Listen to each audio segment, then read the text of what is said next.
नमस्कार मित्रांनो, मराठी बोली या चॅनलमध्ये तुम्हा सगळ्यांचं स्वागत आहे.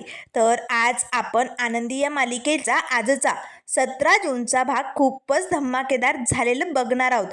कारण आजच्या भागामध्ये आता समिदाच्या वर्षश्राद्धाच्या वेळी आता मालक साहेबांची मुलं आनंदी समोर येताच मालिकेत मोठा ट्विस्ट आलेला आपल्याला बघायला मिळणार आहे. तर आजच्या भागामध्ये सुरुवातीलाच आता किचनमध्ये आनंदी, सुनीताताई सगळे नोकर चाकर स्वयंपाक बनवत असतात. त्याच वेळेस सगळ्यांचं मस्त हसून खेळून गप्पा चालू असतात. अगदी धिंगाणा मस्ती चालू असते. त्याच वेळेस आता सुनीताताई म्हणू लागतात, आनंदीताई, आज शिल्पाताई घरात नाही आहे ना, म्हणून अगदी मनमोकळेपणाने आपण छान अशा गप्पा मारल्या, हसलो, खिदळलो आणि स्वयंपाकही खूप छान बनवला. त्या जर असत्या ना, तर आपल्याला मोठ्याने बोलण्याची सुद्धा मुभा नाही आहे. शांततेत स्वयंपाक बनवायचा. आज कसं अगदी भारी वाटतंय ना, सारखे आपल्या तोप सोडत असतात. त्यावर लगेच आता सगळे नोकर हसू लागतात. अगदी बरोबर. आता आनंदी लगेच आता सुनीताताईंना म्हणू लागते, सुनीताताई अहो असं का बोलताय? त्यावर सुनीताताई म्हणू लागतात, आनंदीताई काय चुकीचं बोलले आहे की नाही? त्या तोप तोप नाही, रणगाडाच म्हणावं लागेल. सतत आपल्या फायरिंग करत असतात. तेव्हा लगेच आनंदी म्हणू लागते, सुनीताताई अहो त्यांचा स्वभाव कसा आहे तुम्हाला माहिती आहे ना, त्यांना ना काम अगदी वेळेवरती लागतं. पण जाऊ द्या, चला आता आपला स्वयंपाक झालाय ना. आनंदी लगेच आता भाजीचा वास घेऊन बघते. आता वासावरनं भाजी कशी झाली हे तिला समजत असतं. आता लगेच आनंदी म्हणू लागते, सुनीताताई चला मी कढीपत्ता घेऊन येते. आता लगेच आनंदी किचनमधनं बाहेर निघालेली असते. त्याच वेळेस बाहेर हॉलमध्ये आता ही धनश्री तिच्या एका मैत्रिणीशी बोलत असते. तिला म्हणत असते, काय गे अगं, तुला त्या बाबाबद्दल माहिती आहे ना? मग मला पण सांग ना गं, तो बाबा नेमकं कुठे राहतो? नाही म्हणजे मूल होण्यासाठी त्याच्याकडे उपाय असतात ना. मलाही मूल हवं आहे गं, त्यामुळे प्लीज मला त्या बाबांकडे घेऊन चल ना. माझी त्यांच्याशी भेटगाठ घडून दे ना. म्हणजे कसं आहे, ते सांगतील तो उपाय करायला मी तयार आहे. प्लीज मला घेऊन चल तिकडे. असे म्हणताच धनश्रीचा फोन बंद होतो. ती पाठीमागे वळून बघते तर आनंदी उभी असते. आनंदीने धनश्रीचं हे समद बोलणं ऐकलेलं असतं. तेव्हा धनश्री ओरडतच म्हणू लागते, आनंदी तू तू काय करत होती इकडे? तू माझं बोलणं गुपचूप ऐकत होती? तुझी एवढी हिंमत? तेव्हा आनंदी म्हणू लागते, धनश्रीताई कुणाचा फोन होता? कुणाशी बोलत होता तुम्ही? आणि धनश्रीताई, जो कोणी बाबा आहे ना त्याच्याकडे जाऊ नका. अहो हे सगळं अंधश्रद्धा असते हो. धनश्रीताई ऐका हो, असं करू नका. हे बघा, तुम्हाला जर मूल हवंय ना, तर तुम्ही डॉक्टरांच्या सल्ल्याने वैद्यकीय उपायच करा. तरच तुमची प्रेग्नन्सी नीट राहू शकते. त्यामुळे प्लीज धनश्रीताई, हे बघा, तुम्हाला मूल हवं असेल ना तर डॉक्टर सीमांकडे जा. त्या म्हणतायत ना तेच ऐका आणि वैद्यकीय उपचार घ्या. तरच तुमची प्रेग्नन्सी ठीक राहू शकते. त्यावर लगेच आता धनश्री म्हणू लागते, आनंदी तुला या सगळ्यात नाक खुपसायची काही गरज नाही. तो माझा प्रश्न आहे ना, आमचा आम्ही बघून घेऊ. तुला काय करायचं आहे ग पंचती? त्यावर लगेच आनंदी म्हणू लागते, धनश्रीताई अहो मी तुमच्या भल्यासाठीच बोलते हो. तेवढ्यात आता वर्ण लगेच विद्याधर आलेला असतो. त्याच वेळेस आता लगेच आनंदी म्हणू लागते, हे बघा, डॉक्टर सीमांनी तुम्हाला क्लिनिकला बोलावलंय ना, मग तुम्ही विद्याधर सरांना तिकडे घेऊन जा. त्यांच्या टेस्ट केल्या ना की लगेच मेडिकलमध्ये काय प्रॉब्लेम असतो ना ते सगळं काही उघड होतं आणि मग नक्कीच तुमचा प्रॉब्लेम सॉल्व्ह होईल. त्यामुळे प्लीज धनश्रीताई, तुम्ही वैद्यकीय उपचार घ्या. बाबांकडे जाण्याची गरज नाही. तुम्ही आता लगेच विद्याधर सरांना घेऊन क्लिनिकला जा. माझं ऐका धनश्रीताई. आता मात्र लगेच धनश्री म्हणू लागते, आनंदी सांगितलेलं कळत नाही? माझ्या भानगडीत तू अजिबात पडू नको. चल निघ इकडनं. त्याच वेळेस आता लगेच धनश्रीवरती निघालेली असतानाच ती पाठीमागे वळून बघते तर विद्याधर उभा असतो. विद्याधर लगेच आता धनश्रीला थांब असे म्हणतो आणि आनंदीजवळ येताच आनंदीचा हात पकडतो. काय गे, तुला आमच्या नवरा बायकोत मध्ये पडायला कोणी सांगितलं? तू माझी टेस्ट करायला सांगते तिला? माझी या विद्याधरची टेस्ट करण्याची कुणात हिंमत नाहीये. मला मूल होऊ शकत नाही असं म्हणणं आहे का तुझं? तुला दाखवतोच आता. चल माझ्या रूममध्ये चल, तुला दाखवतो मी. असे म्हणत आता हा विद्याधर आनंदीला ओढू लागतो. धनश्री म्हणू लागते, सोडा तिचा हात, सोडा आधी. तेव्हा लगेच विद्याधर म्हणू लागतो, बास, या विद्याधरशी खेळी अजिबात चालत नाही. माझ्यावरती संशय घेते, माझी टेस्ट करायला सांगते, आता हिला रूममध्येच घेऊन जातो. असे म्हणताच आता हा विद्याधर जोरजोरात आनंदीचा हात ओढत तिला ओढू लागतो.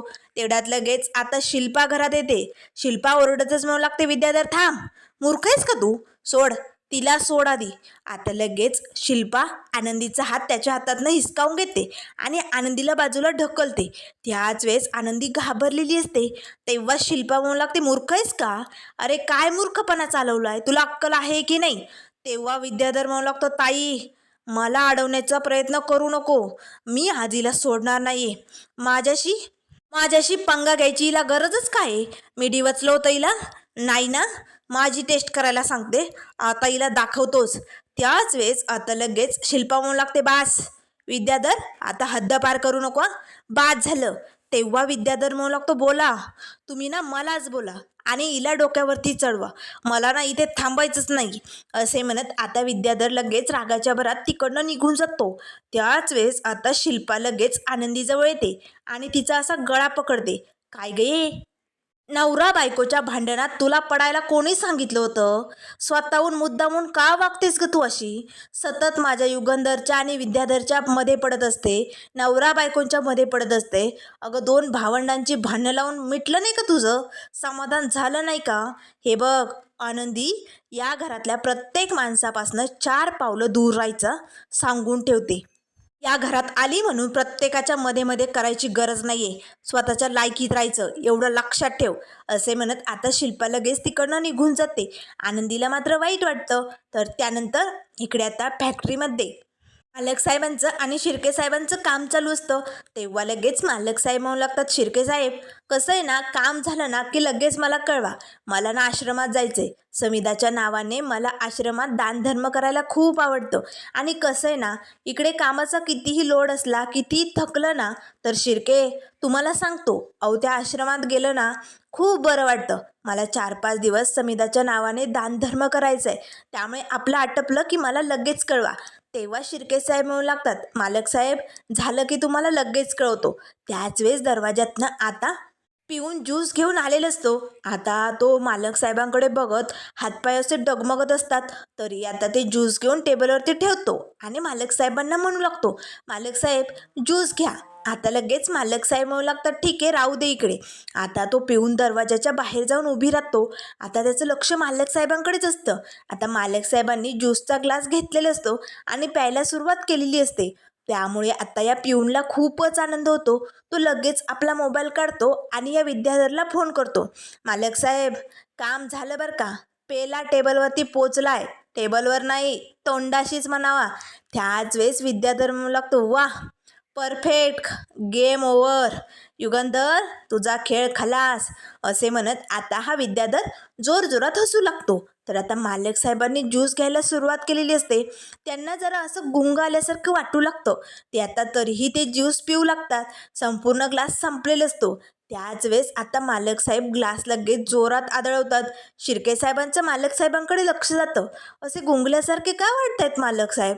नेमकं काय झालंय याचा विचार आता शिर्के करू लागतात.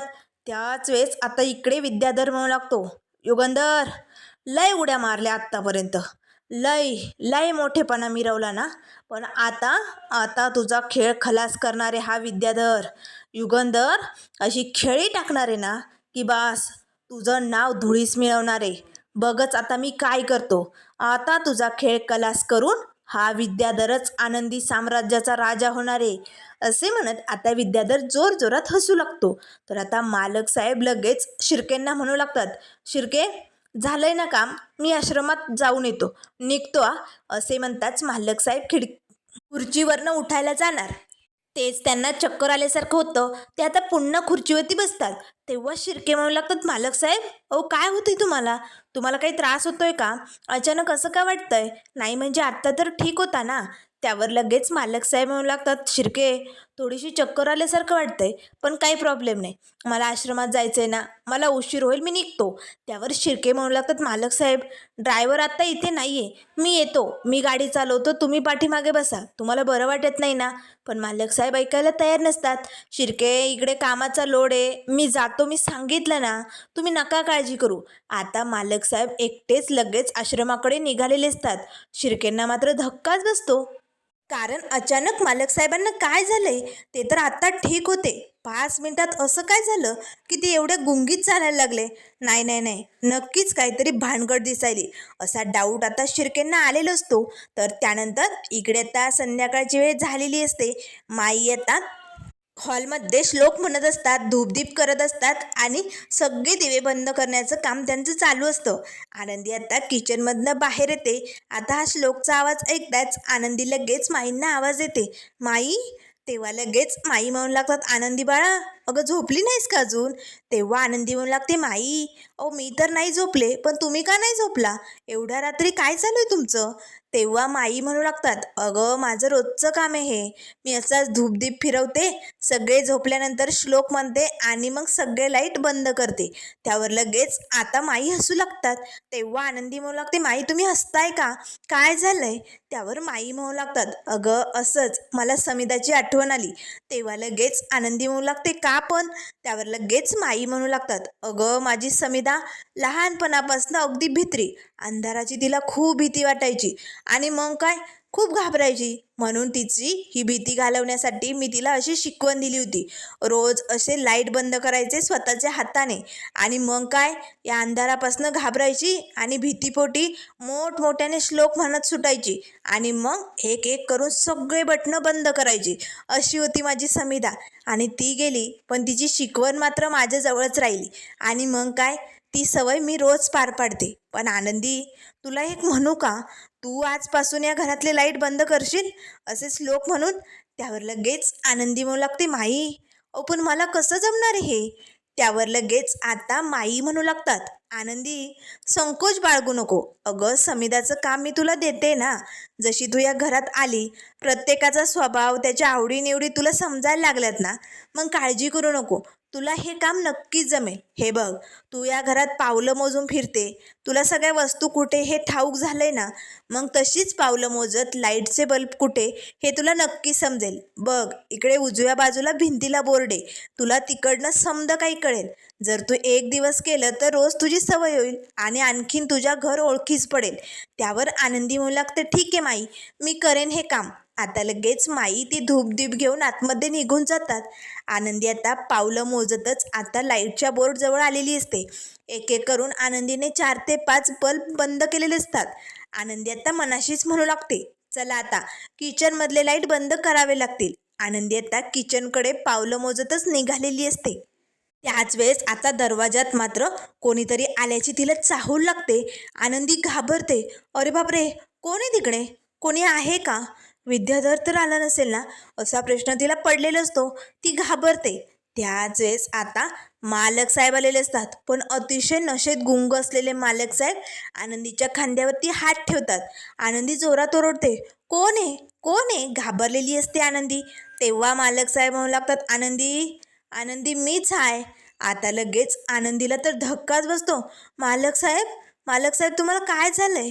तुम्ही ठीक तर आहात ना? आता मालक साहेबांना धड उभी राहता येत नाही. आता लगेच आनंदी त्यांचा हात पकडते. मालक साहेब, काय होतंय तुम्हाला? बरं वाटत नाहीये का? इकडे बसा बरं सोप्यावरती. आनंदी आता मालक साहेबांना सोप्यावरती बसवते. त्याच वेळेस आता मालक साहेब लगेच आनंदीचा हात घट्ट पकडतात. आता मात्र आनंदीच्या डोळ्यातनं पाणी येऊ लागतं, कारण सकाळी इस्त्री करताना आनंदीच्या हाताला खूपच असा चटका बसलेला असतो. त्याचा असा मोठासा फोड आल्यामुळे आता त्या हाताला खूप त्रास होऊ लागतो. मालक साहेब घट्ट आनंदीचा हात पकडतात.